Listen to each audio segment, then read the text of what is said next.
14, 15, 16 y 17. Ay. Y aquella palabra fue hecha carne y habitó entre nosotros, y vimos su gloria, gloria como la del unigénito del Padre, lleno de gracia y de verdad.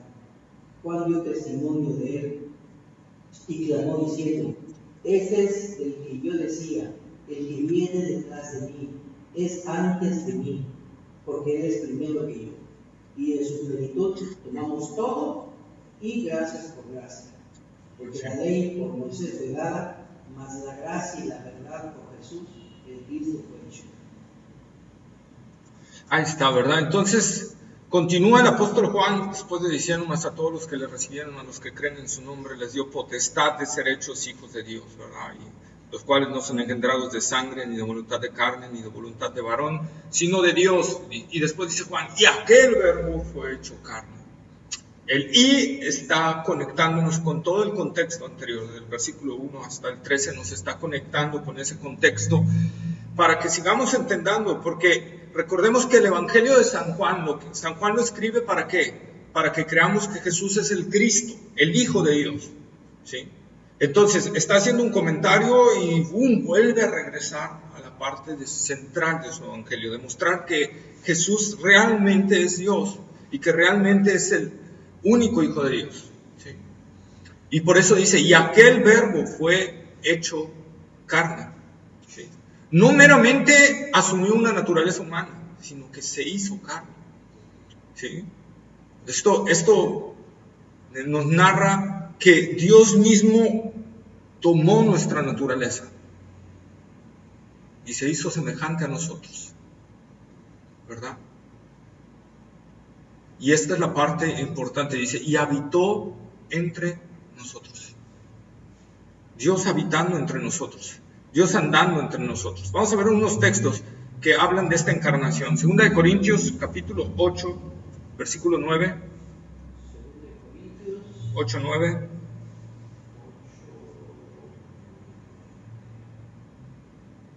Porque ya sabéis la gracia del Señor nuestro Jesús, el Cristo, que por amor de vosotros se hizo pobre, siendo rico, para que vosotros con su pobreza fueseis felices. Así es, ¿verdad? Entonces, ahí está la gracia de nuestro Señor, que por amor a nosotros se hizo pobre, siendo rico, ¿verdad? Para que nosotros, con su pobreza, fuésemos enriquecidos. Dios siendo el dueño de todo el universo, estando en su gloria, estando en su plena majestad, sentado en su trono, ¿verdad? Decide obedecer al Padre por voluntad propia, sujetarse, renunciar o hacer a un lado sus atributos para hacerse hombre, para redimirnos a nosotros, que estábamos en una condición sumamente difícil.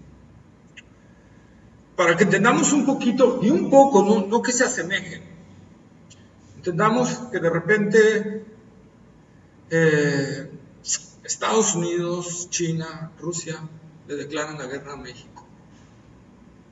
Y se viene todo el armamento contra nosotros. ¿Cuál sería nuestro estado?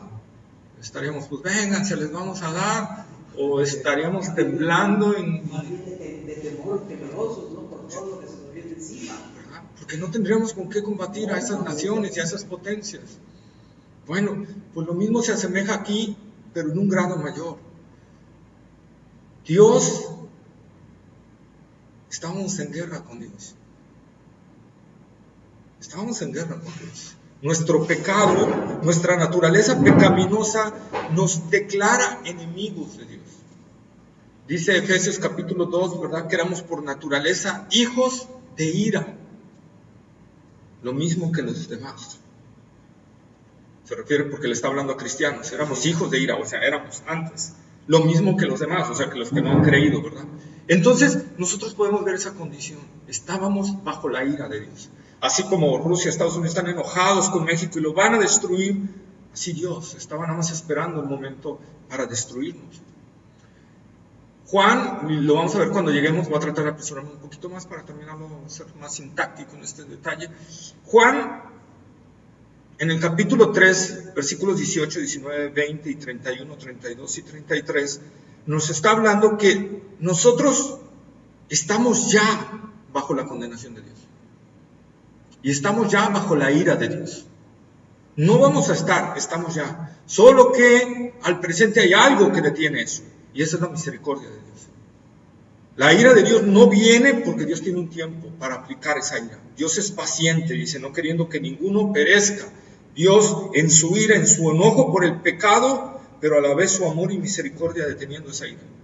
Por eso Moisés en el Antiguo Testamento, cuando Moisés conoce a Dios, o Dios, pero más bien dicho, se da a conocer a Moisés, porque Dios es el primero el que le revela esto a Moisés. Jehová, Jehová, tardo para la ira, grande en misericordia. ¿Sí?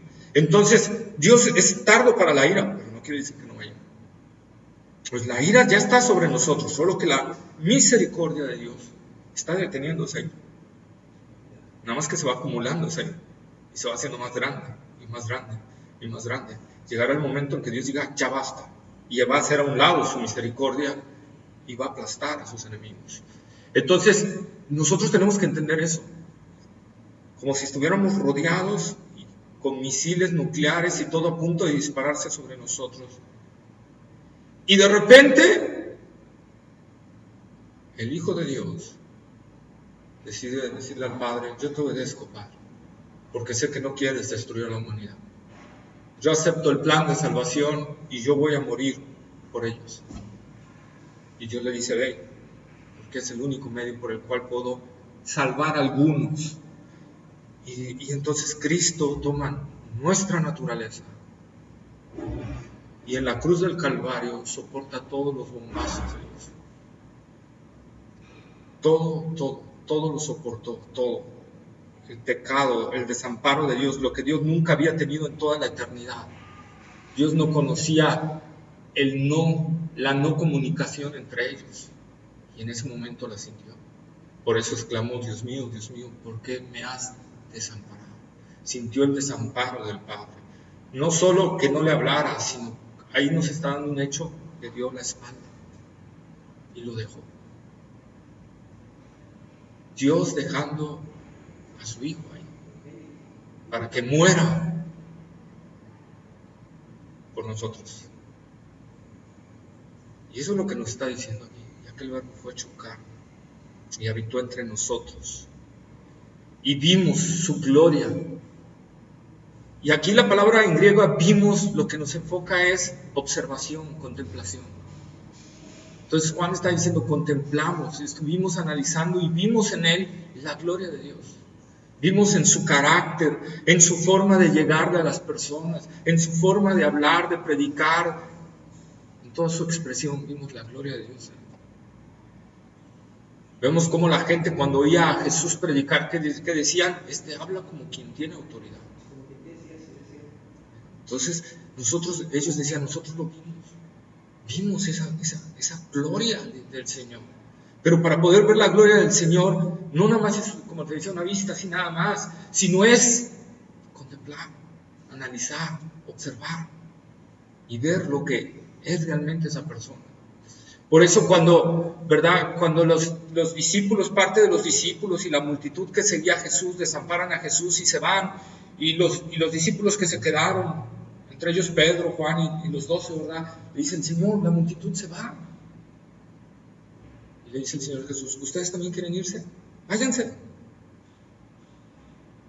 ¿Y qué le contesta Pedro?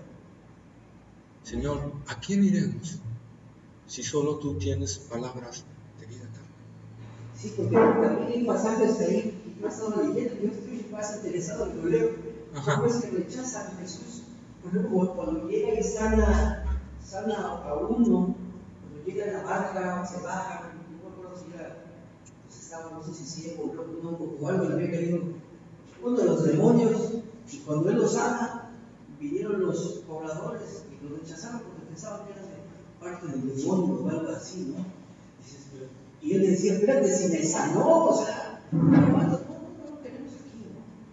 Entonces dices, caray, es lo que tú más o menos mencionas, ¿no?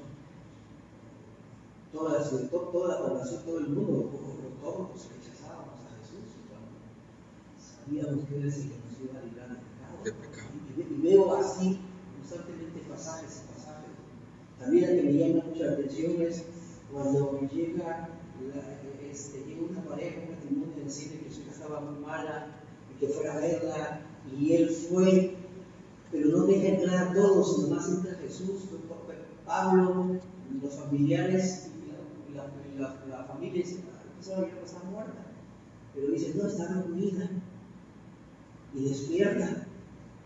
Pero me llama la atención cuando dice, pero no le digan a nadie. Dices, wow, o sea, ¿por qué razón? Cuando hizo un milagro de esa magnitud, ¿no? Como la de Lázaro. Sí. Pero ese dijo, no le digan a nadie. Y lógicamente que se dijeron. Sí. Es que ahí está, pues, porque hay dos cosas que podemos sacar aquí. Una. Perdón si me salí del contexto. No, está bien, no te preocupes. Yo, como les digo, hay apertura. En el punto está, Jesús no quería que anduvieran divulgando lo que hacía, porque Él no quería que lo siguieran por los milagros. No quería que lo siguieran por los milagros, no quería que lo siguieran por lo que Él es. ¿Sí? Y dos, porque Él tenía una encomienda, llegar a la cruz. Y si sabía que si la gente empezaba a divulgar lo que Él estaba haciendo, que se estaba divulgando, pero ya hacerlo así a grados extremos. Bueno, hay un caso donde la gente quiso tomarlo y coronarlo como rey. Sí. Entonces, sería incumplir el propósito del Padre. Y Él no quería eso. Por eso, entonces no iba a haber salvación por el pecado. No iba a haber salvación por el pecado. Se iba a romper todo el detalle. Iba a cambiar todo el contexto. Ahora sí, señora, se le quería tentar cuando le dijo el demonio, oye, ¿por qué no mandas a tus ángeles que me agarren? Sí, fíjate, no había entendido de esa manera. Se zafaría del propósito de Dios y sería otra forma. Satanás es muy astuto en buscar cómo puede. Hay tentaciones directas de él y hay tentaciones indirectas de él. Entonces, tentaciones indirectas precisamente esto, ¿no? Que la gente, oye, pues mira, te coronamos rey. Pero esa es la parte, por ejemplo, en el caso del liderazgo cristiano, hay líderes que han caído en el sentido de que pues, llega alguien y le dice, pues mira, lo que está próximo a suceder aquí en el Estado, ¿no? En las elecciones. Mira, pues, apóyanos con tu gente, que te elija, que nos elijan a nosotros en el voto y por acá nosotros te damos un dinero. No es nuestra función. Y estamos haciendo algo que Dios no nos está mandando a hacer. Y lo vamos a ver más adelante cuando lo traigo aquí a esa parte de Juan, ¿verdad? Es la función de un líder, es como Jesús, tenemos un propósito y no nos debemos de desviar de ese propósito. El propósito de la gente que se reúne aquí a escuchar la palabra es que sea edificada en la palabra. No es pasar un momento social, no es pasar un momento político, deportivo, es escuchar y ser edificado en la palabra de Dios. Esa es la función. Entonces nosotros podemos ver aquí, y Juan, regresando al punto, dice, vimos su gloria como del unigénito del Padre. Gloria como del unigénito, la palabra unigénito es monógenes, o sea, el único que está ahí con el Padre. Dios no tiene varios hijos, Dios solo tiene un hijo, y ese es Jesucristo. Y ese es Jesucristo, cuando dice que estaba en el seno del Padre, ¿verdad? Ya estaba en la misma esencia de Dios.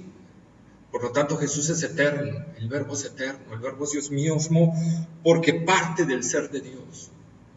Y es algo que jamás podremos explicar, la Trinidad. Es un misterio que yo no sé si en la eternidad se nos vaya a aclarar, pero es algo que no podemos entender. Cómo existe un Dios, un solo Dios en tres personas, pero que es solo uno, pero que son tres personas diferentes. Entonces, no hay manera de explicarlo. Algunos han querido explicarlo con el huevo, pero el huevo no refleja la Trinidad, porque la yema tiene una sustancia, la clara es otra sustancia diferente y el cascarón es otra sustancia diferente. Y aquí hablamos de 3 personas con la misma sustancia y la misma esencia, los mismos atributos, las mismas características, solo en qué se diferencian: en funciones.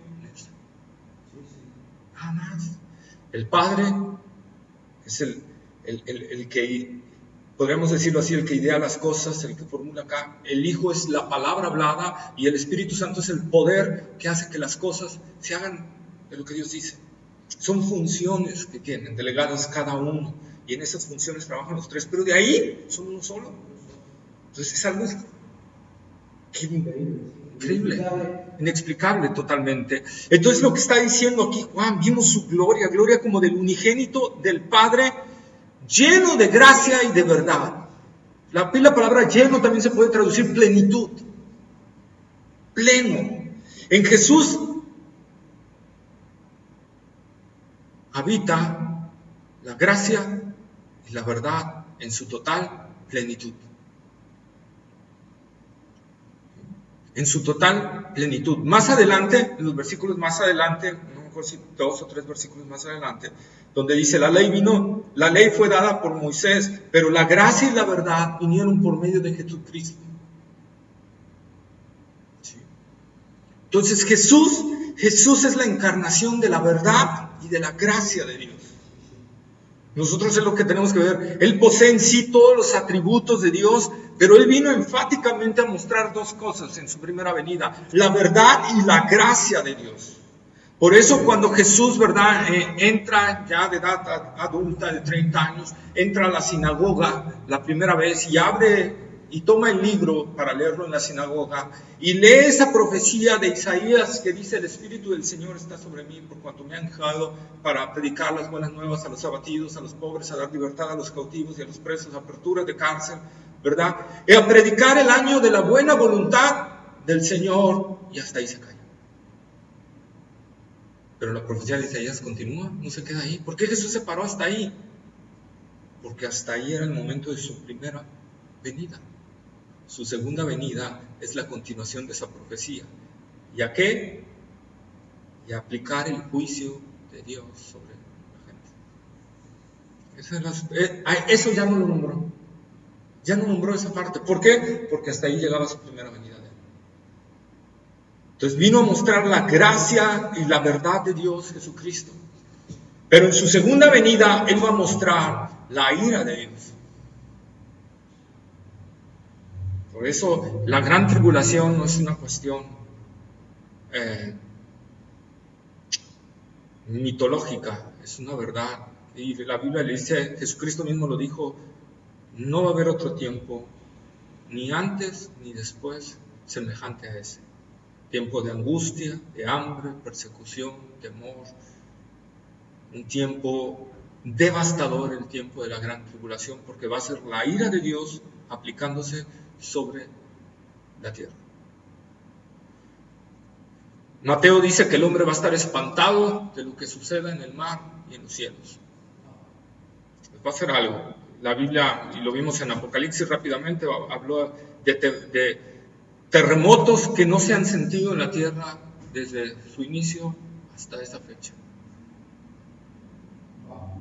Entonces estamos hablando de cuestiones: granizo, que va a caer granizo de alrededor de un peso de 35 kilos cada granizo. Que ya está temblando más. Sí. Más. Y que se aproxima un gran terremoto. El Big One le llaman, el gran terremoto. Ya saben que se viene, la Biblia lo dice en Apocalipsis desde hace 2000 años. Un terremoto cual no lo ha habido nunca ni lo habrá jamás sobre la tierra. Sí, decía, y platicando con José, decía, sí, es eso, y no dice, se quedan callados, por lo mismo no es mandar a la gente. Sí. Entonces, hay movimiento constante hacia la guerra. Entonces, Jesús toma nuestra naturaleza humana, y toma una naturaleza humana con nuestras mismas debilidades, pero sin pecado. ¿Okay? Jesús no pecó, no asumió una naturaleza pecaminosa, asumió una naturaleza humana, sin pecado, pero con las mismas debilidades, porque Jesús se cansó, Jesús tuvo sed, Jesús lloró. Por ejemplo, leamos Juan capítulo 4, versículos 6 y 7. 6 y 7. Sí. Y estaba allí la fuente de Jacob, pues Jesús, cansado del camino, así se sentó a la fuente. Era como la hora sexta. Vino una mujer de Samaria a sacar agua y Jesús le dice, dame de beber. Estaba cansado y sediento, experimentando las mismas necesidades que nosotros. Cansancio, sed, tristeza. El versículo uno de los más chicos de la Biblia, Juan 11:35, que dice Jesús lloró, ¿no? Al ver cuando la muerte de Lázaro, al ver a todos que estaban llorando ahí, todos desgarrados por la muerte de su amigo, dice, y Jesús lloró. Vemos también esa parte. Vemos también la angustia en Jesús en el huerto de Getsemaní, Juan 12:27.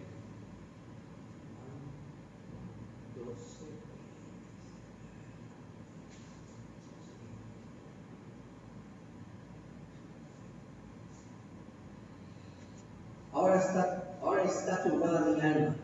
¿Y qué diré? Padre, sálvame de esta hora, mas por esto he venido en esta hora. Sintió angustia Jesús. Los mismos detalles que nosotros. Jesús sabía que se acercaba su hora y tuvo angustia. Sabía todo lo que le iba a pasar, ¿verdad? Y dice que tal fue su angustia que cómo era lo que le estaba sucediendo en el cuerpo, su sudor, ¿en qué se convirtió? En sangre. Y eso está comprobado científicamente, médicamente, que puedes tener tanta angustia en tu cuerpo que tus poros se pueden dilatar y tus venas, y entonces puedes empezar a sudar sangre. Y eso fue lo que le pasó a Jesús, una angustia tan grande, tan fuerte, sabiendo lo que le venía encima, y tuvo esa angustia como ser humano. Por eso dice la palabra de Dios que Él fue tentado en todo según nuestra semejanza, pero sin pecado, para socorrer a nosotros. Por eso tenemos un abogado ante el Padre que sabe nuestras debilidades, que sabe nuestro cansancio, que sabe que somos gente que se desespera, que Él vivió esa desesperación, que Él vivió esa angustia, Él lo sabe. Y por eso podemos llegar al Padre con una libertad porque Él está abogando por nosotros. Él está abogando por nosotros. Por eso, cuando Pedro, ¿verdad?, le dice al Señor Jesús, Señor, no, yo te voy a defender, no importa que todos te dejen, yo no. Pedro, Satanás te pidió para zarandearte. Sí. Y vas a caer, Pedrito. Pero yo he rogado para que tu fe no falte. Y una vez vuelto, vas a volver. Eso no es duda, Pedro, porque yo estoy intercediendo por ti. Vas a regresar. Y una vez que regreses, confirma a los tuyos. Porque la gente, al ver tu testimonio, los otros discípulos y todo, al ver que te echaste para atrás, van a ser entristecidos y se van a desanimar. Cuando regreses, anímalos otra vez, Pedro. Entonces nosotros ahí vemos, el Señor sabía el ímpetu de Pedro, y Pedro era así, bien impetuoso y todo, pero a la mera hora de la hora, después, las consecuencias, y se echaba para atrás, ¿verdad? Entonces, eso es lo que ve el Señor, y sabe, y nos conoce, y nos ve con ojos de amor. Y yo, como le digo a los hermanos, y veamos la restauración que le dio a Pedro, después de que Pedro niega al Señor, ¿verdad? Y ya lo llevan y muere, y resucita el Señor Jesús. ¿Qué es lo que hace el Señor Jesús? Va a buscar a Pedro. Y lo halla en la barca, ¿verdad? Con los otros discípulos y todo. Cuando le dicen, es el maestro, ¡pum!, se lanza, ¿verdad?, de vergüenza al mar. Y ya cuando sale, el Señor Jesús lo agarra y se lo lleva aparte, caminando. Y le empieza a decir, Pedro, ¿me amas?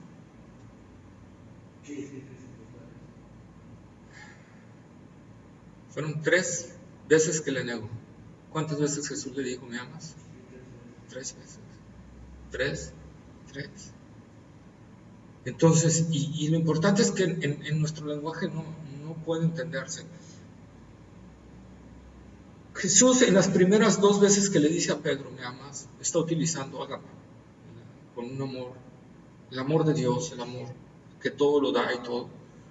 Y Pedro le responde, sí, Señor, te amo, sí, Señor, te amo. Pero Pedro le responde el te amo con el amor filos, el amor filial, el amor de amigos, de esposo. O sea, un amor más bajo. Y el Señor Jesús en la segunda le vuelve a repetir con el amor ágape, y Pedro le vuelve a responder con el amor filos. Pero en la tercera el Señor Jesús ya utiliza filos. Y le dice, Pedro, filos. Pedro, ¿me amas como un amigo? Entonces, cuando Pedro se entristece, ¿verdad? Y le dice, sí, Señor, tú sabes que te amo, ¿verdad? Entonces, así lo restauró el Señor, no diciéndole, oye, Pedro, ya viste, me negaste. El Señor lo restaura con amor. Y así hace con todos sus hijos. A veces nos duele y nos tiene que doler, pero siempre va el amor de Dios por delante. Aún en la disciplina de Dios, siempre el amor de Dios Dios nos disciplina, dice el Hebreos, porque nos ama. Y si no nos ama, entonces no te va a disciplinar. Entonces preocúpate. Si no estás pasando por disciplina de Dios, es que no te ama. No eres hijo, dice Hebreos. Eres un bastardo. Utiliza una palabra fuerte. Es alguien que se cree hijo, pero no es hijo. Sí, es verdad. Entonces, ahí podemos nosotros ver esa parte del Señor Jesús. Él se hizo carne para entendernos de manera vivencial, para pagar por nosotros como el segundo Adán, dice Romanos, como el segundo representante de la humanidad, y para poder interceder por nosotros, ¿verdad? Teniendo como sumo sacerdote, conociendo nuestras debilidades y flaquezas. ¿Verdad? Y esa es la parte hermosa y maravillosa que aquí está hablando Juan. También Juan aquí lo que está haciendo simbolismo también es, acordémonos, el monte de la transfiguración. Que Jesús ahí nada más se llevó a 3 discípulos, ¿verdad? Sí. Pedro, Jacobo y Juan. Y nada más, no se llevó a los 12, solo esos 3. Y se transfiguró delante de ellos, ¿verdad? Y ahí vieron la gloria de Jesús también, en forma vivencial, ¿sí? Y nosotros podemos En ver esa parte de alta, como de montaña, donde subieron más o menos esos 3, que lo dejaron ahí cuando él se transforma Jesús, ¿no? Así es. Creo que acerca Moisés, no sé, y alguien más, o eran ángeles, no sé. No. Es Moisés y Elías y la nube, ¿verdad? Donde el Padre habla. Eso dice, de esa parte de la que tú estás diciendo, ¿no? Ajá, sí, afirmativo. Ahí es el monte de la transfiguración, ¿verdad? Entonces nosotros podemos ver ahí toda esa parte del Señor Jesús, ¿sí? Y luego dice en Juan 1:15, Juan dio testimonio de él. Juan, no Juan el evangelista, sino Juan el Bautista. Juan dio testimonio de él, y clamó diciendo, este es el del que yo decía, el que viene tras de mí, es antes de mí, porque es primero que yo. Ese es Juan Bautista. Juan el Bautista. Juan el Bautista, y dice, Juan dio testimonio de él, y clamó. ¿Por qué vamos a encontrar 2 o 3 veces que Juan, el evangelista, el apóstol, menciona 3 veces a Juan el Bautista como diciendo, yo no soy, es Cristo, yo no soy, es él, yo no soy? ¿Por qué hace este hincapié Juan? Porque como les dije hace como 2 o 3 clases, los discípulos de Juan el Bautista creían que Juan era el Mesías. Entonces ellos andaban predicando, los discípulos de Juan el Bautista, ya después de muerto, que Juan el Bautista era el Mesías. Entonces Juan, el apóstol, quiere dejar en claro que Juan el Bautista no era el Mesías, sino era el precursor del Mesías. Por eso dice, Juan dio testimonio de él. Juan fue un testigo de que el Mesías era Cristo. ¿Sí? Y luego dice, ¿verdad? En esa exclamación, este es quien yo decía, el que viene después de mí, porque el ministerio de Jesús vino después de Juan el Bautista, ¿verdad? Es antes de mí, porque era primero que yo. Y está hablando ¿qué? De que el verbo es eterno, que el que venía era alguien que existía desde antes que él existiera. ¿Cómo podía ser eso si Jesús fue concebido 6 meses después que Juan el Bautista? Porque Juan el Bautista está hablando de la deidad de Jesucristo, ¿sí? De su eternidad, ¿sí?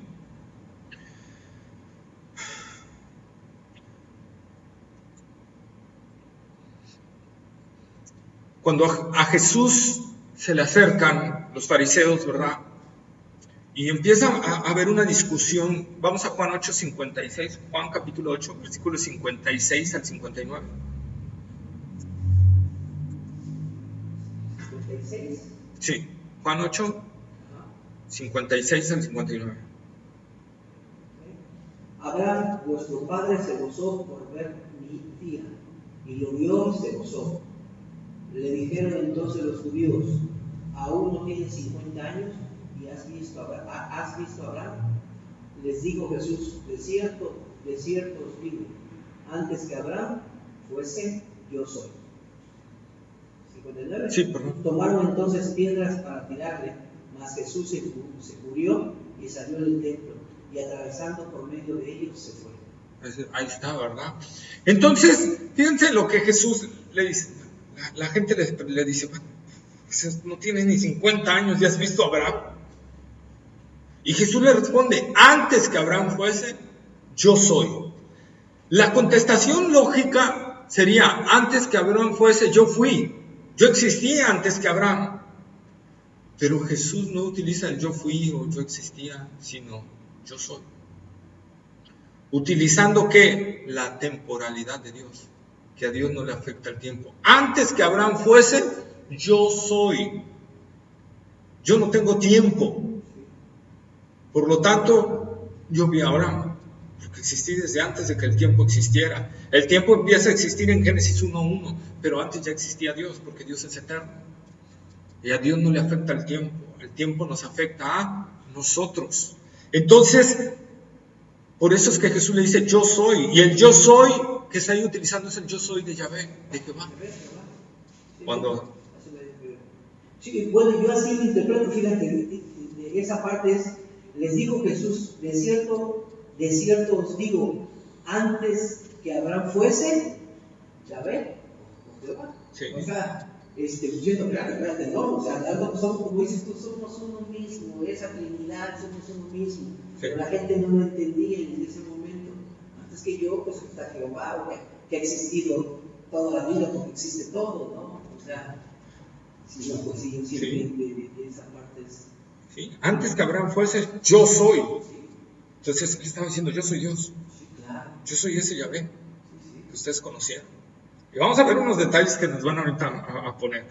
Entonces, recordemos en Éxodo, ¿verdad? Cuando Moisés le dice a Dios: bueno, Dios le dice a Moisés: ve y saca a mi pueblo. Ajá, pero ¿y quién les digo que me envía? Sí. Pues diles que yo soy, te envía. Porque yo soy el que soy. Entonces, vemos esa parte de Dios. Y ese nombre yo soy, el tetragrama que le llaman IHWH, porque no había vocales en ese tiempo. Entonces, ese era el nombre innombrable de los judíos. Evitaron ese nombre y empezaron a buscar diferentes maneras, porque para ellos, en el primer mandamiento, no tomarás el nombre de Jehová tu Dios en vano. En el segundo mandamiento, no tomarás el nombre de tu Dios en vano. Para ellos era ese nombre. Entonces, lo procuraban evitar a toda costa, ¿verdad? Y aquí Jesús lo evoca de golpe. Por eso lo iban a apedrear. Porque dice: tú siendo hombre, ¿qué haces Dios? Entonces, ahí está. Jesús nunca rechazó su divinidad, pero sus atributos, sus prerrogativas sí las tenía escondidas, porque al tomar nuestra naturaleza, Él tenía que vivir todo lo que nosotros vivimos sin la necesidad de ocupar su poder. Todo lo que hizo Jesús aquí en la tierra, salvo grandes milagros que Él tuvo que hacer para mostrar que Él era Dios realmente. Pero de ahí la mayoría de los milagros y prodigios que hizo Jesús en el Nuevo Testamento los hizo en el poder del Espíritu. ¿Sí? No los hizo Él directamente en su divinidad. ¿Sí?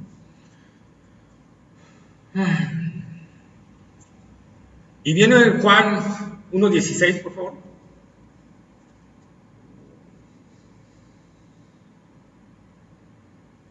Y de su plenitud tomamos todos, y gracia por gracia. Okay. Y de su plenitud tomamos todos.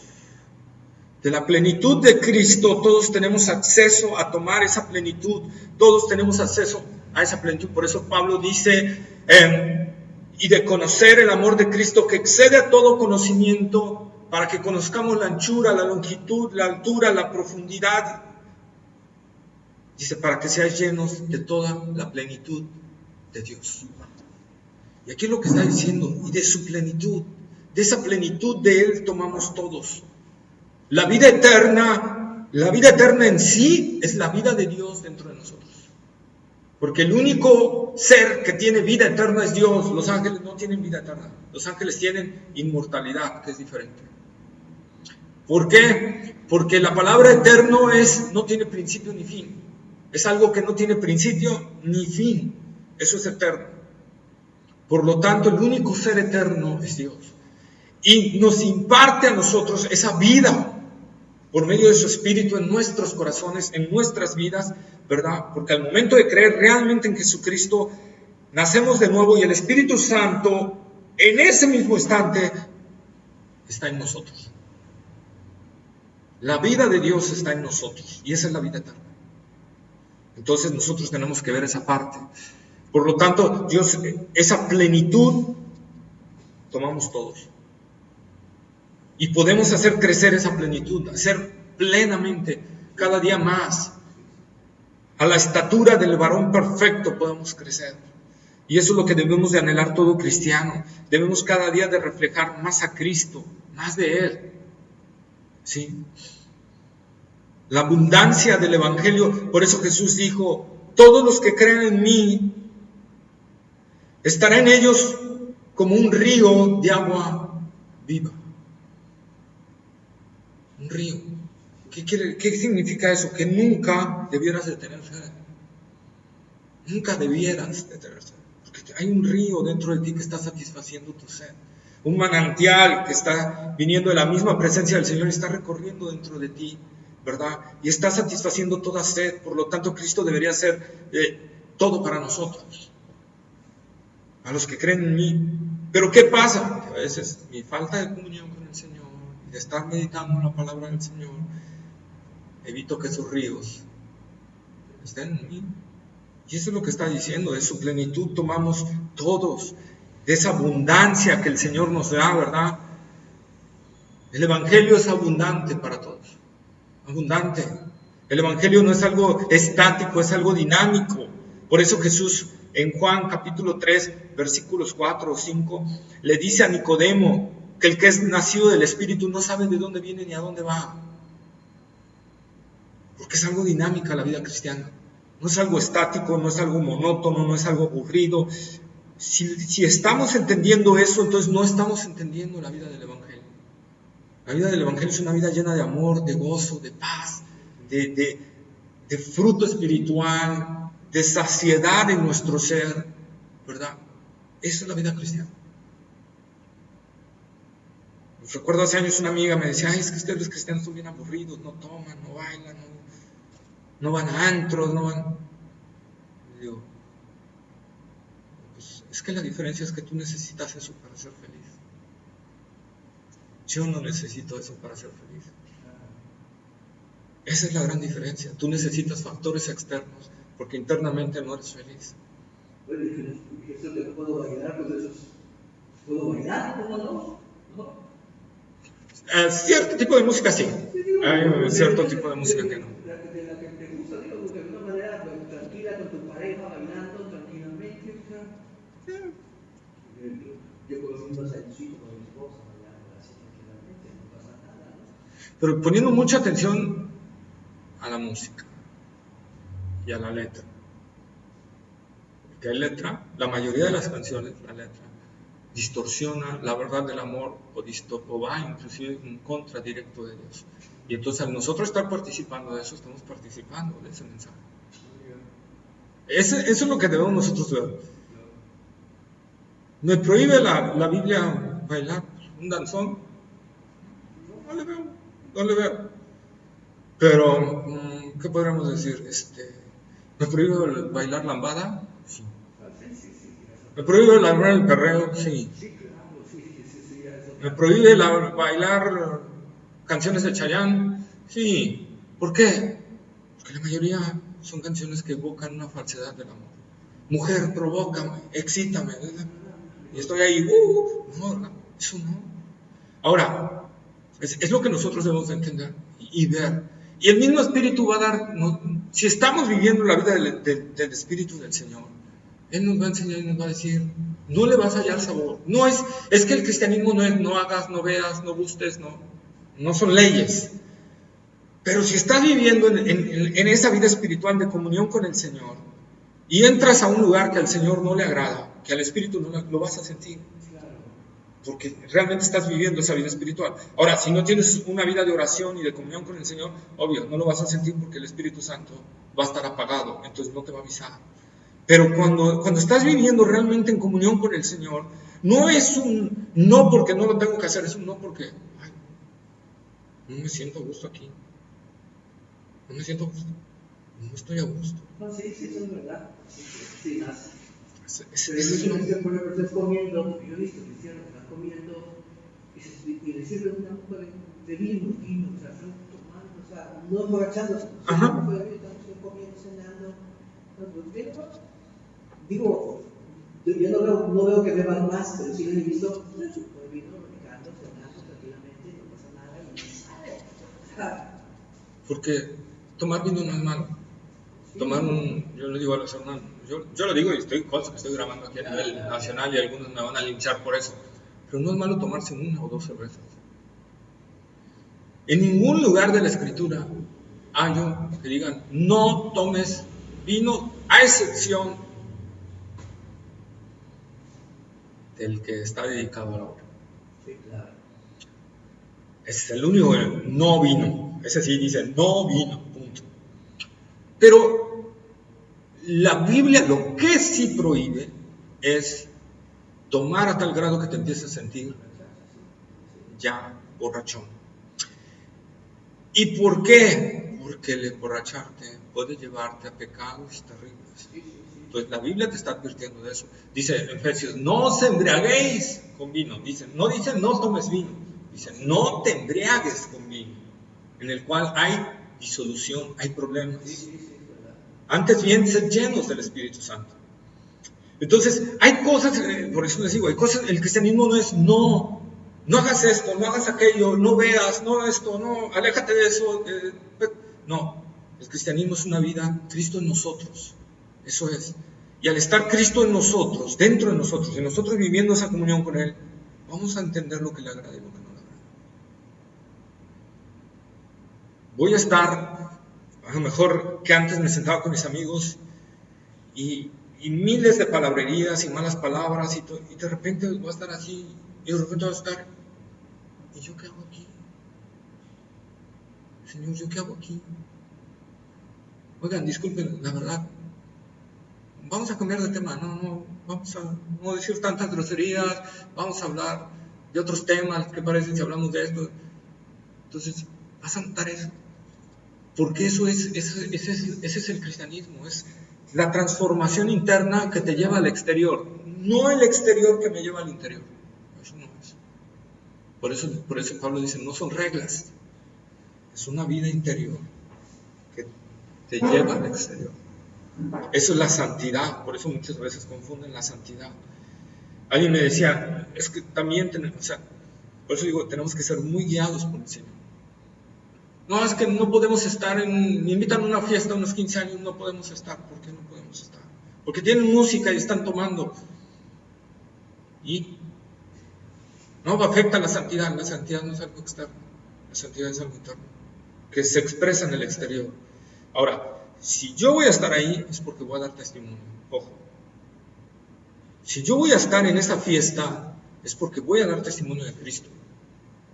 Porque voy a ser diferente a los demás. Como Cristo era. Cristo se metía en las fiestas de los publicanos y pecadores, de los publicanos. Ibas a la comida cuando le invitaban a los gentiles, ¿no? Siéntate en la mesa y come. Y los publicanos, si nosotros analizáramos, los amigos de los publicanos, solo tenían a un tipo de amigos los publicanos, no a los judíos, porque los odiaban, porque ellos eran judíos que levantaban tributo para Roma, entonces eran considerados mega enemigos de todos los judíos. Los romanos ni los pelaban porque para ellos eran también una porquería, como unos esclavos que les servían a ellos. Entonces los únicos amigos que tenían los publicanos eran los ladrones y las prostitutas. Entonces le digo a la gente, ¿qué tipo de fiestas creías? ¿Qué crees qué tipo de fiestas hacía ese tipo de personas? No fiestecitas de música con violín, ¿verdad? No. Y sin embargo Jesús ahí estaba. Pero Jesús estaba con una finalidad. Él dijo, el médico debe estar donde está la necesidad. Entonces él ahí estaba, esperando el momento adecuado para hablar el mensaje, para hablarles a la gente de él, para testificarles a él.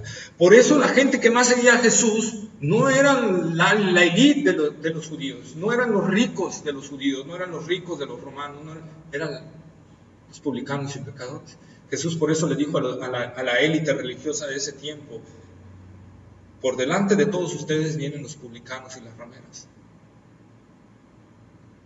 Porque la gente que está más podrida es la gente que entiende más a veces el Evangelio, a la cual Dios le dio una gracia especial para ser salvos. Y entonces nosotros podemos saber, entonces, como yo se los dije, yo me tengo que aislar de mis amigos por ser cristiano, no.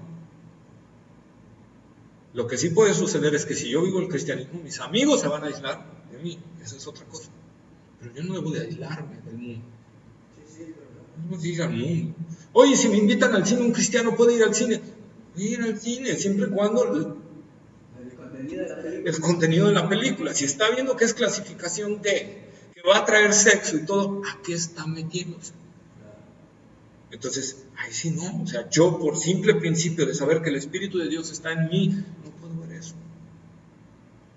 Pero que es una película de, no sé, ¿qué te gusta? De extramentado. ¿Eh? De extramentado. Desfragmentado, para toda la familia. Pues sí, puedo ir. Es que no te debes de sentar en silla de escarnecedores y de pecadores. Pues entonces no vayas a las escuelas, porque también se están sentando gente pecadora ahí. Y entonces no te sientes en tu trabajo, porque ahí también se sienta gente pecadora. Y entonces, ¿a dónde te vas a ir? ¿A las montañas? ¿Verdad que no? Entonces tenemos que analizar esa parte, porque a veces hacemos cuestiones no. Lo que sí debo de cuidar es que mi vida refleje a Cristo. En donde quiera que esté, en donde quiera que ande, que refleje a Cristo en nuestra vida. Y por eso es lo que está diciendo aquí Juan, y de su plenitud tomamos todos, y gracia sobre gracia. Aquí nos está dando una idea de, voy a tomarlo así, como el mar. Viene una ola, y luego viene otra ola, y luego viene otra ola. Y esto nos está hablando que cada día Dios trae gracia a nuestra vida. Cada día. Y para cada situación Dios trae una gracia especial para nuestra vida. Y esa gracia está fluyendo en nosotros para refrescarnos, como ese mar que irriga la playa, ¿verdad? Así la gracia de Dios está irrigando nuestro ser. Día a día, momento a momento, está irrigando nuestro ser para que nosotros tengamos esa gracia para el oportuno socorro, ¿sí? Y podernos estar llenos del Señor. Y quizá aquí es a lo que se refiere Hebreos cuando dice que tengamos cuidado de que no brote una raíz de amargura en nuestros corazones, porque la amargura estorba la gracia de Dios. Y quizás se esté refiriendo a esa gracia que día a día viene a nuestras vidas. Si yo permito la amargura, entonces esa gracia diaria de Dios no llega a mi vida. No habla de pérdida de salvación, sino habla de que pierdo este detalle, de recibir esa gracia diaria para vivir. Como dice el salmista, nuevas son cada mañana tus misericordias. Entonces ahí está. Y es lo que está aquí hablando Juan, porque de su plenitud tomamos todos, y gracia sobre gracia, sobre gracia, sobre gracia, sobre gracia, una y otra vez. Así es. Y esto es hermoso y maravilloso. El Señor, cada situación, cada momento difícil, cada angustia, cada persecución, cada detalle que nosotros podamos enfrentar, la gracia de Dios nos va a estar fortaleciendo. Por eso es que podemos ver en la historia del cristianismo a muchos cristianos muriendo con gozo delante del Señor. Por eso vemos a Pablo y a Silas en el calabozo, ¿verdad? En un cepo, gozosos. Y como les he dicho, es un lugar donde tú estás con un tronco así en tus brazos y tus pies, tocando todas tus partes, el piso, y que ese lugar es donde pasa el drenaje de la ciudad. Entonces, en esa parte pasa el drenaje de la ciudad. Y por ende debe haber bichos, ratas y todo. Y además sabiendo que el estar ahí puede ocasionarte la muerte. No solo por una infección que te pueda agarrar, sino porque si se saturaban las cárceles y había más presos, lo que hacían los romanos era abrir la compuerta del drenaje, ahogar a todos esos presos con el drenaje y meter a los otros presos a limpiar todo. Y entonces ya ocupaban las nuevas celdas. Eso era una sentencia. Así es. Entonces, era una sentencia. Y sin embargo, vemos ahí a Pablo y a Silas alabando al Señor y dando gloria a su nombre en medio de esa situación. ¿Por qué? Porque estaban recibiendo esa gracia sobre gracia sobre gracia. Por lo tanto, como dice el Señor, no tengamos miedo. No tengamos miedo porque el Señor nos va a dar la gracia para librar cualquier detalle. Eso es lo que nosotros... No importa la situación en la que estemos, el Señor nos va a ayudar y nos va a fortalecer con su gracia. Cualquier detalle, cualquier trabajo que nosotros emprendamos en el Señor, la gracia del Señor nos va a ayudar. Nos va a ayudar, ¿verdad? Dice la Biblia latinoamericana, lo saqué de aquí, me gustó. Ese mismo versículo lo traduce: de su plenitud hemos recibido todos, y cada don amoroso preparaba otro. Cada don amoroso preparaba para que otro viniera, otro don aparte de ese, ¿no? Otra traducción dice: de su abundancia todos hemos recibido una bendición inmerecida tras otra. Es muy hermoso esto del Evangelio, hermanos. Podemos gozar muchas cosas, por eso los invito mucho a estar en mucha comunión con el Señor, porque la vida cristiana es fabulosa, es maravillosa, pero cuando se está lleno, cuando permitimos que el Espíritu de Dios controle nuestra vida, ¿verdad? Y llene nuestro ser. Si lo hacemos, vamos a descubrir que el Señor es maravilloso y que la vida cristiana es maravillosa, aunque a los ojos de la gente no lo sea. Pero es maravillosa, es fantástica, es gloriosa vivir la vida cristiana en su plenitud. Hay una paz, hay un gozo, hay un amor que nadie más te lo puede dar más que Cristo. Y eso es lo que debemos de buscar. La pregunta que debemos hacernos es: ¿está ese gozo? ¿Está esa paz? ¿Está ese amor en nosotros? ¿Estamos recibiendo esas oleadas de gracia diariamente en nuestra vida? Y si no lo estamos recibiendo, es porque hay algo que está estorbando. Y debemos de quitarlo ante el Señor. No permitamos que amargura, soberbia, ¿verdad?, o algún pecado oculto delante del Señor, que no lo hemos confesado a Él y no nos hemos arrepentido de ese pecado, estorbe esas gracias que vienen diariamente a nuestra vida. Y entonces, eso sí, vamos a seguir viviendo la vida cristiana, pero mediocremente, cuando la podemos vivir en plenitud. Amén. Y vamos a dejar el versículo 17 para la otra clase, y nada más para que lo mediten.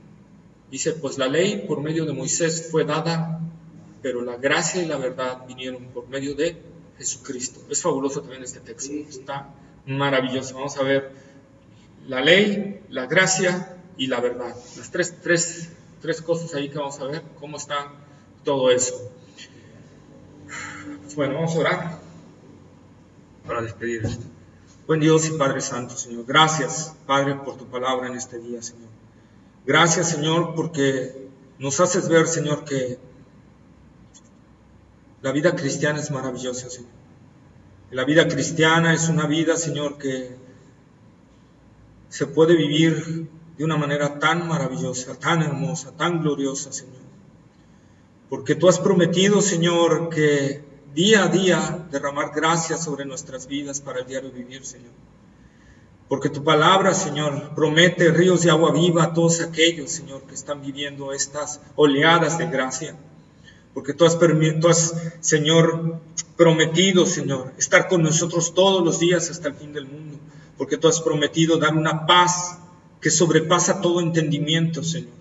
Porque tú has prometido, Señor, que tu Espíritu Santo estará con nosotros todos los días, sin faltar uno solo, Señor.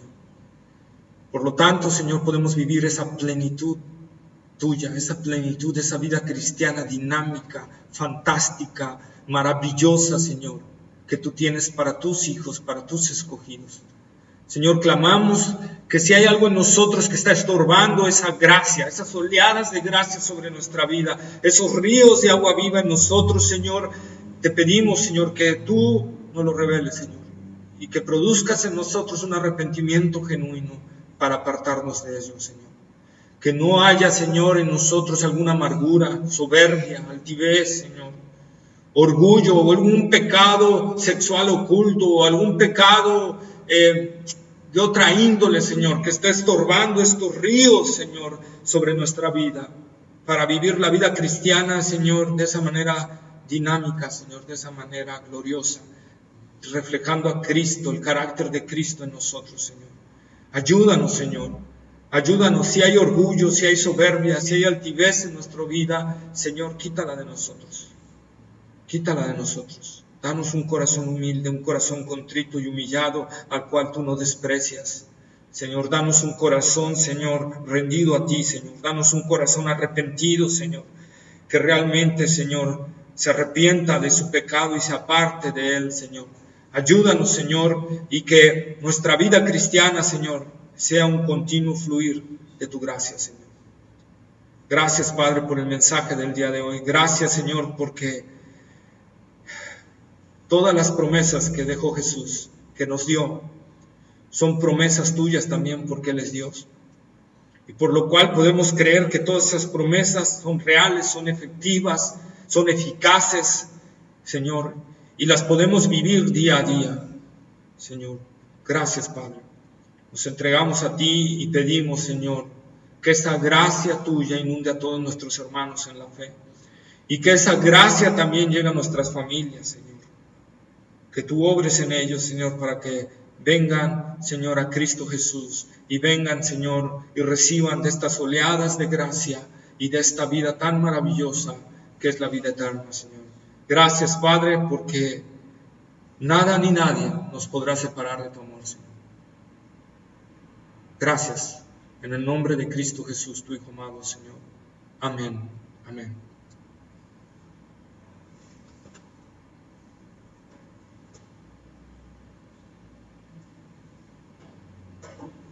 Que estaba jugando. Ajá.